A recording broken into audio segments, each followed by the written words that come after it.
this is built rather nicely because we're going to go into how to improve housing affordability.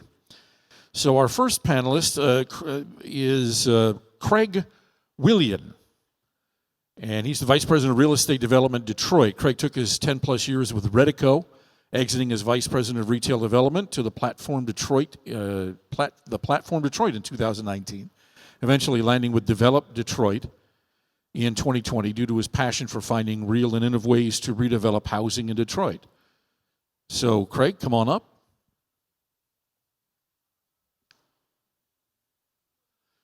I don't see. Is he not here? He's coming. Okay, good. I'm sorry. He may not have known that we were finished.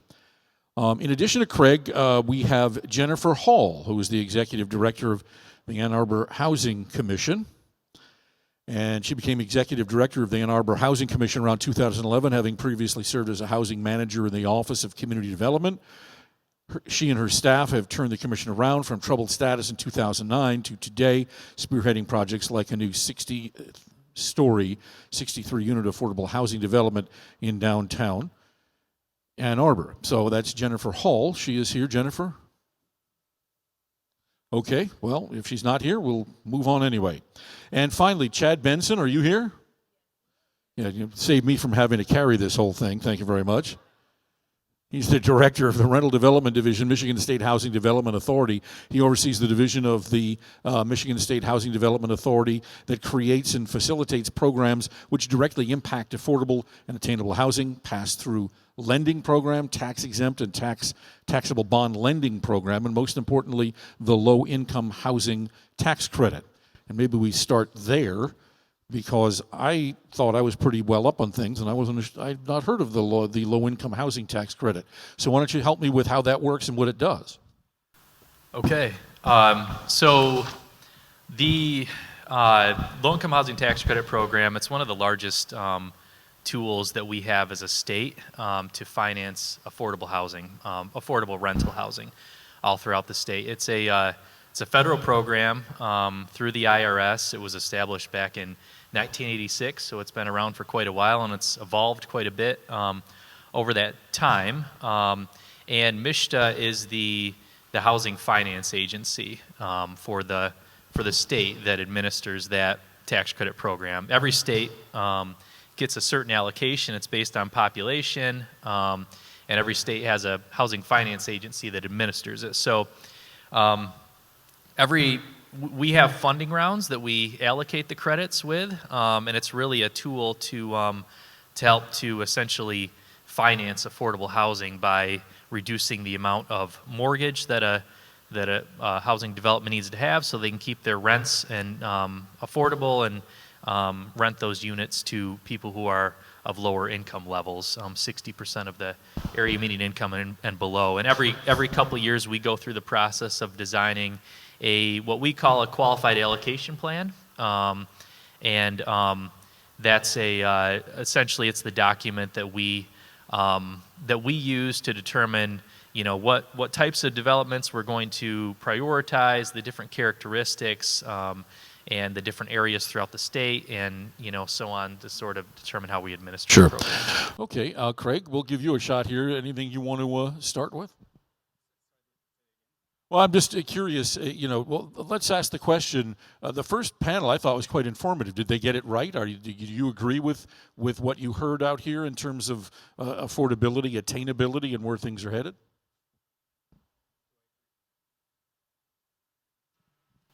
How about that? There we go. Do I agree? We as developers, and Chad and I were talking about this earlier, we have a business that is ultimately structured around providing homeowners with a safe place to live. And there's all kinds of mechanisms that allow that to do, from subsidies, from the great work that the state does, the housing commissions. But where I think we really don't get it right yet, and I'm not sure if we'll go too far into this conversation, but I do want to point out, when residents come to us, there's something going on in their world that's challenging. And as an organization and as state leadership, what we really have to find ourselves talking about are ways in which we help those individuals work themselves to a point where those challenges are mitigated in some way.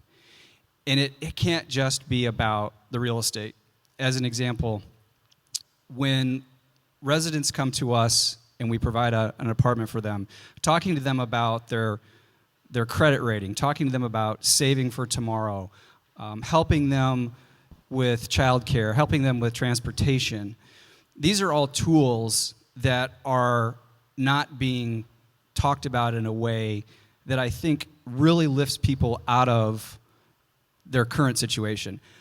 I think the tools and the things that where we're going and the new QAP and things that Chad's doing, I think are going to help get us there. But I think our business is ready for the next evolution, and I think those conversations are really where we're headed next. Mm-hmm.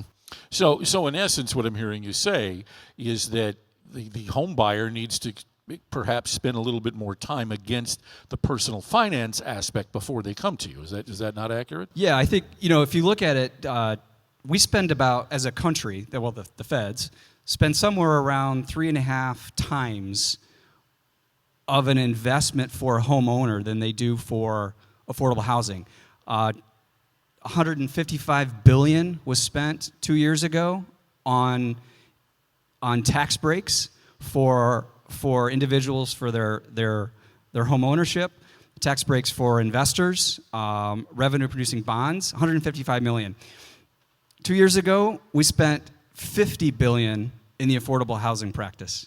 So where's the incentive there? The incentive to be, for tax breaks in home ownership versus affordable housing. We're getting there. The state's getting there in some of their allocations. All right, well, Chad, where are we and what needs to be done perhaps on an immediate level? I think that it's no secret how big of an issue affordable housing and attainable housing is throughout the state. And throughout the country, but specifically throughout the state. It's just continued to grow in terms of a need since COVID, and it's not just in the traditional affordable housing income brackets that we traditionally look at, that is typically 60% of the area median income and below, but it's also in those more middle income brackets of 60% to 120% of area median income. It's I can't tell you how many times I've heard in the last few years specifically, and even prior to that, where somebody would call me up and say, okay, I'm looking to build housing that's workforce housing for people that make a good living wage, but in a lot of the areas throughout the state, and it's everywhere throughout the state, from the UP to the more metro areas and southern Michigan, where even somebody that's making a good living wage, housing is still unaffordable because of the way that costs have risen. And even now with interest rates rising, it's just making it harder as well. So, I think that we have, as a state, over the last couple of years, specifically with a lot of the resources that we've gotten with the American Rescue Plan, and even just with state level resources, really starting to identify that need and saying, what can we do, and what can we do in ways that are different than what we've been able to sort of do it in the past. And that's where, like, some of the programs, I'm sure we'll talk about it a little bit more, like the Missing Middle housing program that's specifically targeted towards creating units that are affordable to people that are more of a workforce housing population, where you're making a good living wage, but just because of the way that housing has risen in cost, and rents have risen and housing prices have risen, it's still really hard for somebody to be able to afford to buy a house, or to even rent a unit and be able to kind of grow in their life and in their their finances and what they're looking to do. So those are the sorts of things that we've been, starting to do, I think, really well as a state. But the need's a lot more than what we can do right now. So, and in a city like Pontiac that is not, not economically as strong as its neighbors, how difficult is it for that community, and what are the available benefits or the available help that can make the difference here? Yeah, I mean, with a lot of the programs, and that's why, a lot of the programs exist, like the low-income housing tax credit program and some of these other programs like we were talking about, is because it's really hard for, a developer or, anybody to sort of go into a community like this and afford to build the housing without some sort of a subsidy or without some sort of a program to be able to, help to finance that, and especially to build it in a way that's affordable for the residents that are living there. So that's where I think these programs are critical to developing the type of housing that is affordable, because it really provides those resources to allow developers and contractors to go into a community. And it's not just Pontiac, it's communities all throughout the state that are in a similar sort of position where, if you're going to build housing that's affordable, you need the resources to build the housing affordable. Sure. Craig, as a developer, what do you need? What do you need, and how can you meet in the middle with organizations that are sitting here today in the city of Pontiac? Well, we need hunters and killers for sure in our organization and around us. So people that aren't afraid to push boundaries, aren't afraid to say no, aren't afraid to be creative and problem solving. But I will say this, and we have about $250 million of real estate in Detroit. In October of last year, came up to Pontiac Housing Commission, didn't have a meeting, just literally showed up, and Yvette is here, and Ahmad's here, and I walked in. So first of all, being able to walk into a housing commission and meet someone and have an arrangement ultimately with a housing agency that looks at things very similarly like to an owner is almost one of the first steps in our business because of the nature at which we do things. So I will tell you that when we acquired an asset in Pontiac about 60 days ago, I was with the help of Ahmad and Yvette and her team to get almost half of those vouchers into that building in what probably seemed like maybe a 20% factor of time in what has taken some other agencies around the state. And I've gone from Muskegon to Traverse City, Port Huron, downriver, and of course Detroit, looking at housing agencies that we can partner with. And we're picking the ones that, frankly, we know that they want to have a spirit of collaboration and speed. Because our business, and to say it takes 3 years or 4 years to put a deal together is far too long. And the need is far too great. And so eventually some of the other housing agencies are going to pick up on this. But as developers, going to a municipality where they understand that and they're willing to bend over backwards, that's the path of where our future is going as well. You're investing in Detroit and in Pontiac. So what is here? What are you seeing that enables you to come in and know that you can make money? Because frankly, profit is the key. You've got to be able to make a buck to be able to do this.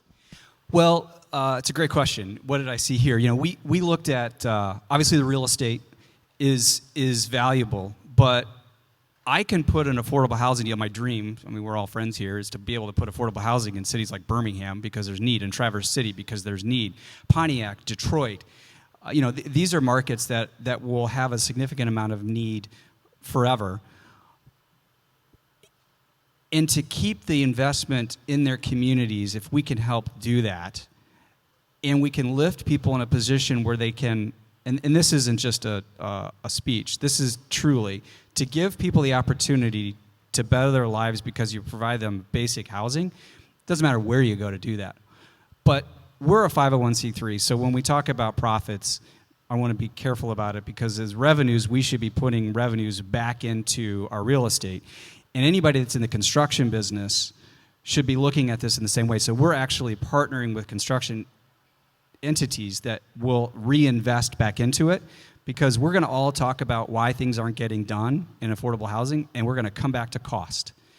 And so there are towns in Williamsburg, out in New York, Maryland, Vienna, Tokyo, New Zealand, huge expensive markets, but they get affordable housing right because they do what's basically limited profit housing, which is they're reinvesting their profits back into the real estate to help drive down cost. So you match up with the housing agencies and you match up with construction partners and you let developers do what they do, which is deal with the crazy. All of a sudden now things start to make a little bit more sense. Okay, well, Jennifer has joined us, and welcome, Jennifer, again, who is the Executive Director of the Ann Arbor Housing Commission. Jennifer, tell me about, okay, Ann Arbor is a little different than Pontiac. What can Pontiac learn from what you do in Ann Arbor in a way that they can actually make happen considering the economic constraints that are here versus Ann Arbor? Just want to make sure my microphone's on. Sounds like it. I actually have in-laws who think that they put something in the municipal water in Ann Arbor that makes us really weird. And what I like to tell people is we have different community where I call us the Richie Rich community, but not everybody's wealthy and not everybody can afford to live there. But the things that I think Ann Arbor's doing can actually be replicated in other communities. So for example, to cost. There is no way in any community that I can see in the United States of America that can build new housing without some kind of public subsidy. That public subsidy can be free or reduced cost land. It can be grants. It can be tax abatements. It can be low interest loans or bond financing. Most of the time it has to be a combination of multiple ways to bring that cost down on the development side. And in our community, we don't have buildings that have been disinvested in the ways that other communities have. So there's always a buyer there. And so people who are trying to do affordable housing, like the Ann Arbor Housing Commission, to expand the housing that we provide, we cannot compete with the private sector because they are snapping up everything that comes into the marketplace because they can build housing for students that are their families able to pay higher rents, as well as homeowners and renters that are at the high end of the marketplace. And so the one thing that I think other communities can do that the city of Ann Arbor does is it has taken its publicly owned properties that are underutilized, that most communities have. And it doesn't even have to be the city. It can be your county. It can be your schools. It can be higher education. It can be your libraries. It can be religious institutions, whatever the underutilized properties are in your community, and make them available to what I would call mission-driven entities to do the development so that there's not the profit motive as what was just talked about. Because what we do with any kind of, if we have excess revenue coming into our properties, which is small and pretty insignificant, we reinvest it back in the property, usually for services to our residents.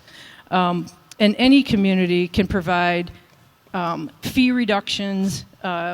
There's different ways that you can incentivize affordable housing, but the one caveat I would put in there is don't undervalue the worth of what your community can provide and expect to have long-term affordability.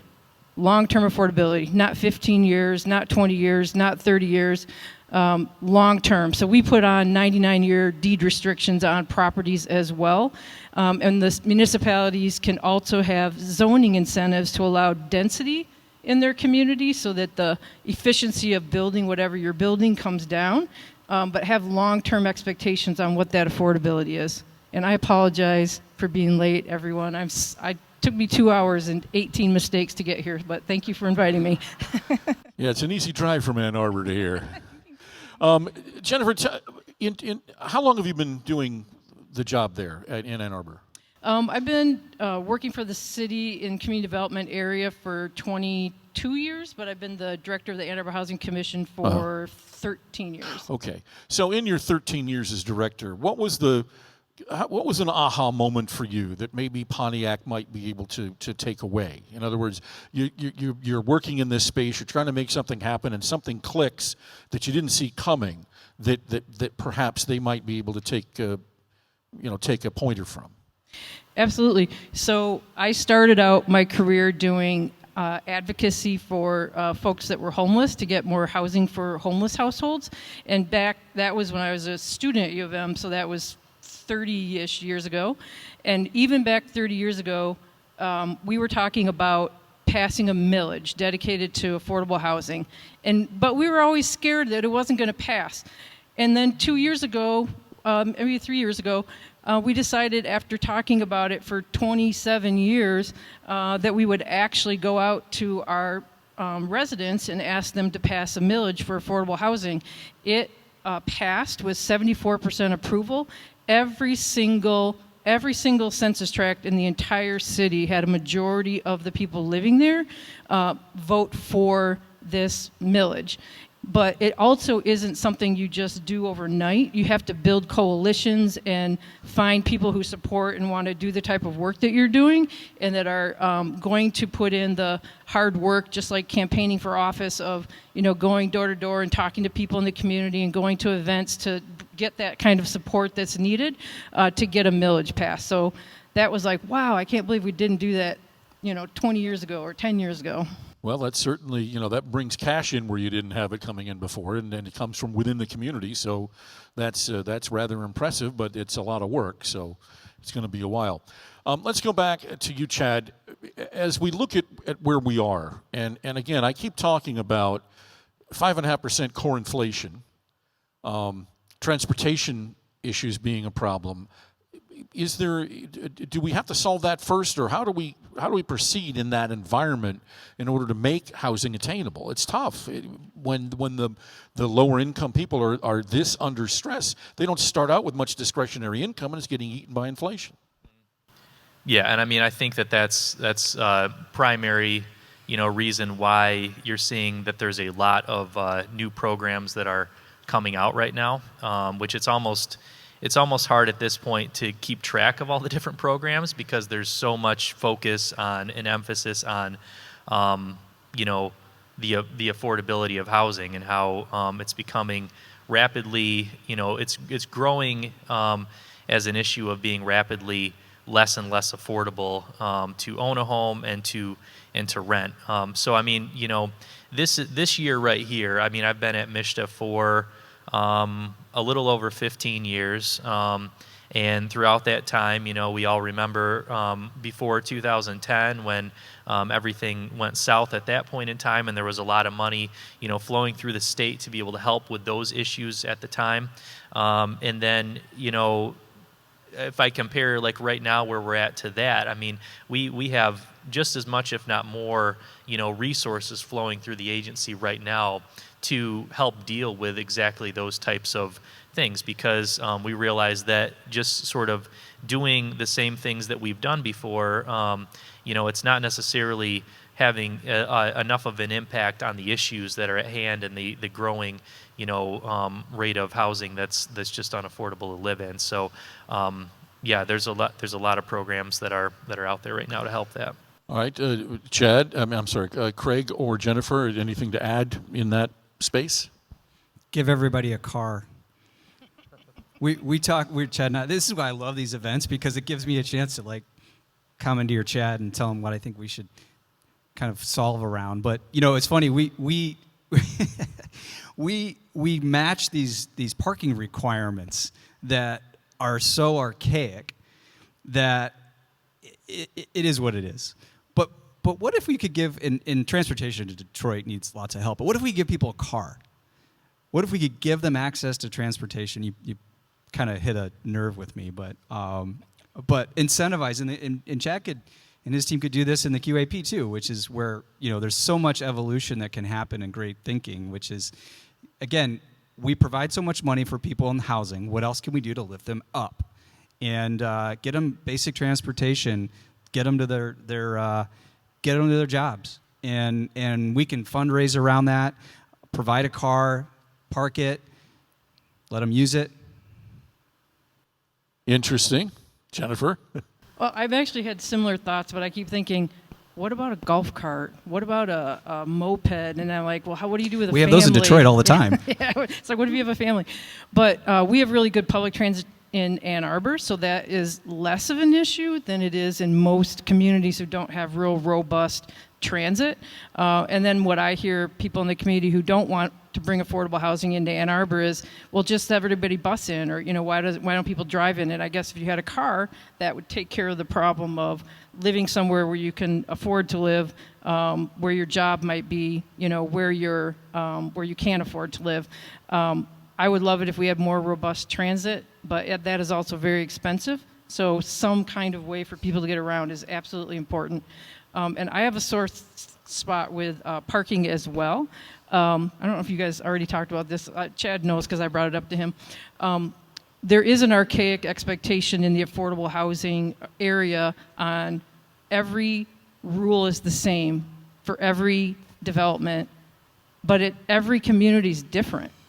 Every community is different. And so we don't have a problem with not enough parking spots at our sites. In fact, we've looked at building in our downtown where our underutilized parking lots are to put affordable housing. So we've got 7 downtown sites. So if you shop and come down and visit Ann Arbor and you see those public parking lots getting turned into housing, I apologize. That is us. We are turning them into affordable housing.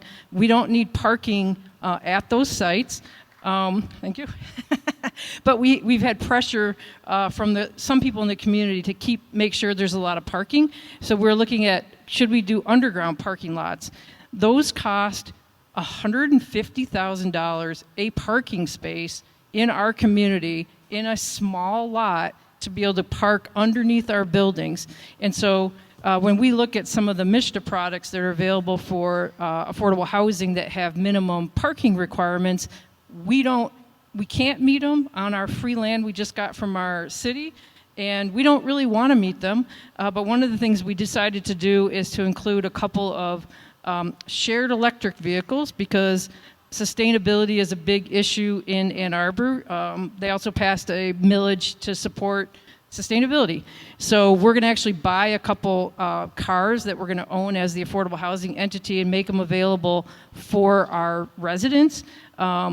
And they will be electric, but they don't have to be in every community. They just have to be in Ann Arbor. So there are creative ways to get more parking for people to get around.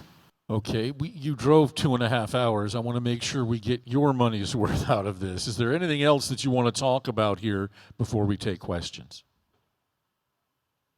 No? Okay, all right. Anybody with questions in the audience? Okay, well, all right, well, go ahead. Why don't you come over to the microphone and let everybody hear? Okay. Yeah. Lisa asked about our what's called RAD conversion, rental assistance demonstration. So, and I believe Pontiac is looking, the Housing Commission is looking at doing that, or maybe they've already started. So public housing all over the United States, disinvested for years and years and years by the federal government. And that's led to the loss of and demolition of, but also just the horrible conditions that you hear about what the properties look like. So when I started at the Housing Commission in 2011, I walked our properties. I was like, oh my God, we are the worst slumlords in the city. And then I looked at our finances. I was like, oh, there's no money. There's no money to take care of these properties. There's not enough money. All of our money comes from the federal government and rent in the public housing arena. And if you're serving very low-income households and there's continuing to get cuts in the public housing arena, you cannot maintain the buildings, period. You can't do it. It's impossible. So HUD recognized that and created a rental assistance demonstration pilot program in 2013. We were one of 10 public housing authorities that applied that were approved for a portfolio conversion, which means HUD said, you can convert all of your public housing away from the public housing line item in the federal budget to the line item in the budget that's vouchers. Vouchers are much better supported politically in the United States, and so that gets better funded. There's all kinds of voucher programs. If you've heard of Section 8, there's all kinds of voucher programs. So we decided to do that, but HUD said, we'll let you convert, and you'll have a more stable source of rent subsidy. You'll get a little bit more rent, but you have to bring your properties up to a certain condition. And they weren't giving us any more money. So they didn't say, here's $10 million and you can change over under this RAD program. And Pontiac is, and every other housing authority in the same place that we were at. And so we had to raise the money ourselves. And so I've raised now over $70 million from probably 20 different sources to do this conversion under RAD, including different products that MSHDA has. Low-income housing tax credits is the *1 source of funding right now available for affordable housing. We can go down that rabbit hole unless somebody else is doing that today.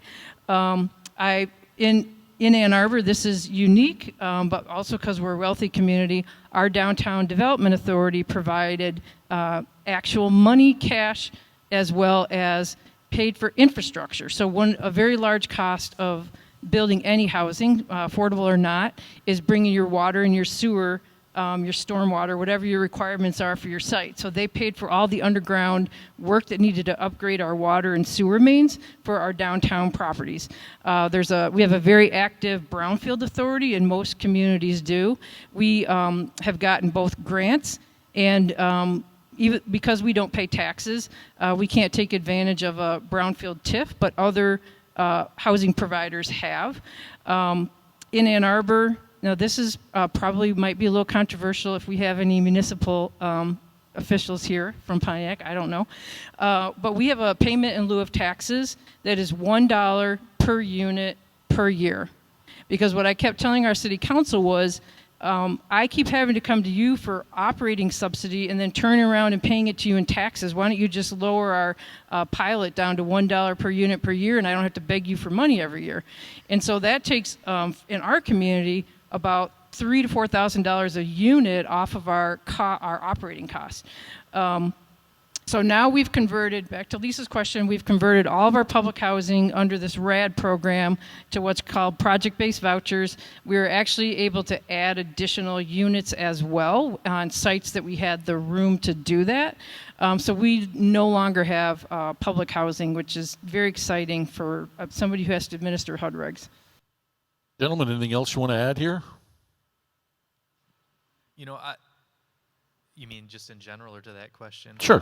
I have some general comments, but I'll let that sit. So. Any other questions, sir? Yeah, this question is, I guess, to Chad. Jennifer, you may be able to chime in on this as well. Chad, I've seen you on a number of breaking news with Duggan, doing all types of deals, of course, week after week. Many of in this room wanted to do those type of deals in Pontiac, have breaking news, also maybe have Rob there as well. Maybe you're doing some speakers as well. But the challenges we have in our municipality, local municipality, may have issues with this pilot, right? Their issues could be related to they may not be able to think they could afford issuing a pilot. What are some of the despairing, let's see, how do you, to a municipality, break that stigmata so they can understand the benefits of issuing a pilot so we can go into those deep subsidy dollars by way of tax credit? Sure. So, yeah, I mean, pilot is something that I think overall we view as a really positive tool to be able, that a municipality can use to be able to really help incentivize affordable housing. At the same time, it is something that's sort of a very personal thing for a municipality. Like they have to, we do incentivize it in our programs, in some of our programs, but we don't go to the point of requiring it because it is something where a municipality has to sort of make the determination of whether that's something that they can do. But it is, at the end of the day, it's like it's something that can be a very, very valuable tool to be used. I would say that, with all of our programs, we go through the process every so often of evaluating them, and as part of that process, we engage the development community, we engage the industry, we engage municipalities, and we're actually in that process right now for the QAP, which is the one of the most valuable, as Jennifer said, resources that we have to do developments all over the state, in Detroit and Pontiac and in rural areas throughout the state. So I would say definitely if there's suggestions or things that we should be considering to, help those sorts of things, improve or whatever, we're always happy to, to be a part of that. And I will say too that, we have as a staff, we've been open to having those types of conversations too with municipalities. At the end of the day, we've sort of taken a neutral approach because we know that it is the municipality's decision, as to whether to give a pilot or not. But, we're always happy to help sort of educate on what does it actually mean, because I think that sometimes there is a bit of a gap there between understanding what does this actually mean for a development? Is this actually needed? Does it help? And in what ways does it sort of work? So, I know that we're always happy to engage on that to, just help provide whatever knowledge we can or, education we can on that process. Go ahead, Greg. Yeah, I was going to add one thing that the other awesome thing we can do too as owners is just, and I'm a numbers guy, break it down to the numbers, but it runs most multifamily affordable carries somewhere around $6,000 to $7,000 a year per unit in operating expenses. So if you looked at the average rent of an apartment, just pick $1,000 a month, half of that rent is operating expenses to run the building. Forget capital expenses. So the largest or almost second largest component of operating expenses are real estate taxes. So you can quickly determine that the best way to help drive down cost and provide more affordable housing without as much significant subsidies are do things like administer a pilot. Yeah, and I think that's a good point in that the pilot is a long-term solution. Think of it as like if you're talking to your municipality, it's a long-term investment that they aren't putting in $1 million cash up front. They're just not taking $1 million over whatever 15 years or 20 years or whatever it is. But you're also bringing in something of value to your community, which is housing that is nice, that's new, that looks good, that you're bringing in jobs, on both on the construction side and the property management. So you're bringing money into your community, and if the barrier, if you get everything figured out and the only barrier you're left with is your taxes, like that seems like a no-brainer as a municipal official, is to bring that better housing into your community and invest in it in the long term. Okay, question over here. Hi, I'm Austin. I run a few houses for young men. We're going to have 16 young men through 3 houses. And personally, to get to home ownership, in my life, I spent multiple times where I shared houses with people, where I paid a portion. And I think a spot of housing that's left out is the idea of community housing. There's like room for rents and there's stuff like that, but there's no structure around it. And we all are talking about housing as individualized, privatized housing, which is actually quite an achievement in life to be able to get to that level. Why isn't there ever conversations around the idea of developing more community living situations or creative housing, like a structure, for instance, where 5 single moms could live in a space where then they could work with each other to help offer child care, or one child care worker could serve all 5 families, bringing down costs. I am seeing with 16 young men in 3 houses, 3 are on their way to becoming homeowners in 3 years. And I just think the idea of it's homelessness or individualized privatized housing is actually a broken mindset on housing. And it could possibly lead to where we're giving away individualized privatized housing when that's something someone needs to learn to earn and take care of. To be able to have a home where I can walk around in my underwear is a privilege. not a right, but to not be dying on the street in the elements can be a right that we offer, but we have to embrace community living a little bit more, and it seems like it's an absent part of all of these conversations. That's amazing. Our country's way behind on this concept. I was just in Pittsburgh about a month ago, and there's a developer that's doing something that it's revolutionary, but it's also so very simple. So our business sometimes calls for permanent supportive housing, and what they're doing is they're taking old YMCA buildings and bringing them back to life. And what's cool about these old YMCA's is they do just what the question gets to, which is providing common space, shared kitchens, rooms for people, frankly, to be able to get together and have stability, even in just having conversations. But the point of it is that I think there are things that are coming in our real estate business where we're finally getting in tune with this community building. Now, they're filling a gap because of a cost need, because it's becoming so expensive to build studio apartments. But why not convert some of these older existing communities for just that? And there's a lot of assets that are set up for that today. And I think that there'll be some more coming to that. Okay, well, anybody else want to chime in here at this point?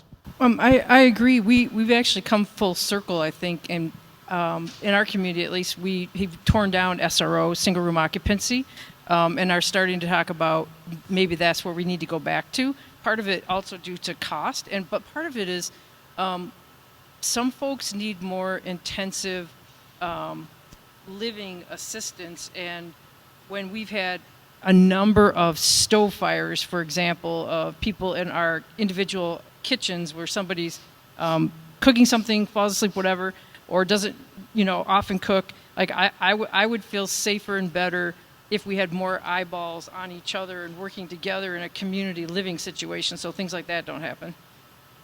I think the universities also are missing out on this. They've got these old dorms. What a great way to actually provide affordable for college kids to live, and not just 18 to 22, but those that are coming back, 22 to 28. Baker College talking about things like this right now. All right, well, anything else? Anybody? I don't want to leave anything on any stone unturned, as it were. All right, well, go ahead. I just want to mention that, just to kind of add, but also just to put a little bit of a plug out, MISHDA, we've, over the last couple years, we have sort of led an effort to do a statewide housing plan. And it's not just MISHDA's plan, it's sort of a plan for the entire state.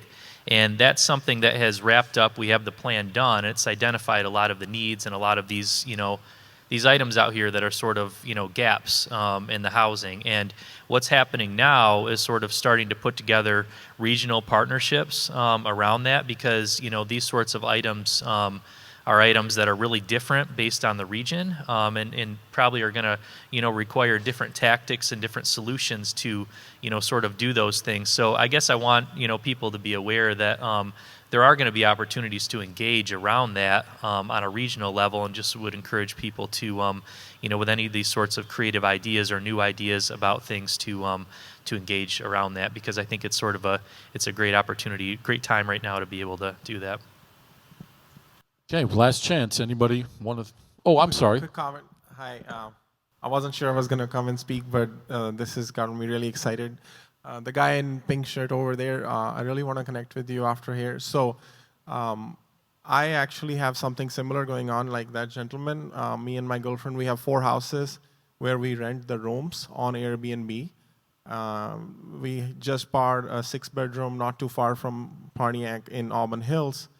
We have bought a 4-bedroom, turned it into a 6-bedroom, and now we're renting rooms. And recently I found a single lady who going through tough times, and that got me interested into this more, that how can I provide affordable housing to a person who is okay living in a room, in a house that is well managed.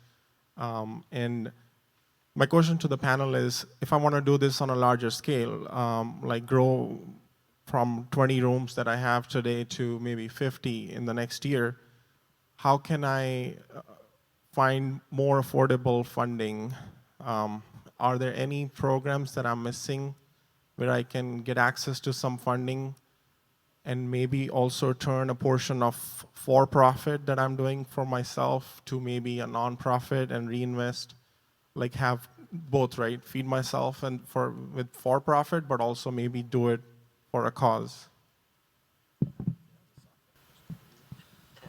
Well, I think I'd like to talk to you more about it afterwards. I can give you my card. We can talk more.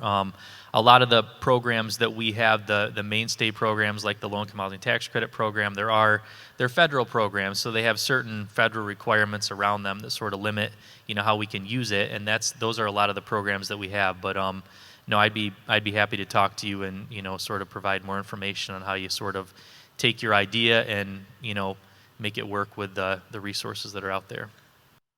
One last. Good morning, everyone. The Pontiac Housing Commission is one of the quad leads for the regional housing partnership that you spoke about, Chad. So you guys will have answers right in your backyard, in addition to some of the other individuals for our region. That was the first thing. Second thing, Chad, could you, if you have not already done so, because I've been all over the place, but if you have not, can you mention some of the MISHTA programs that are coming down the pike that we all can be a part of? Yeah, so I mean, like we talked about the low-income housing tax credit program, the QAP is in the process of being revised, and that's it's typically a 2-year process. So, make sure that you engage around that, because that's a significant form of resources. There's been some programs that have been recently released, gap funding programs for our pass-through program, for the 9% program, for our direct lending program. And like I mentioned, also the missing middle housing program is another large program. And then there's a whole array of new programs that are coming out with money from the Housing and Community Development Fund. I couldn't even go into all of them right now, but I know that there are developments in Pontiac that are already in the pipeline, or they've submitted applications for the missing middle program, for our permanent supportive housing gap funding program, for our direct lending program. So there's definitely deals that are coming in, but I would say that just right now there's so much unique new things that are coming out, that are happening. I would just encourage, I think right now more than ever is a time to really make sure that you're engaged with it. And if you have questions, reach out and ask, because there's just a lot of new opportunities that are out there that we haven't had in the past. And I think a big thing that we got to make sure that we're doing a good job of is making everybody aware of it, so nobody's missing out on those opportunities. Okay, well, I think that pretty much wraps it up. Thank you all very much, and apologies for 2.5 hours, but thank you for coming and helping us out and giving us some great answers. And so we'll take a break here a little bit for lunch, and then we'll come back, and we have a keynote in about maybe a half hour. And so we'll see you back here in a bit. Thank you.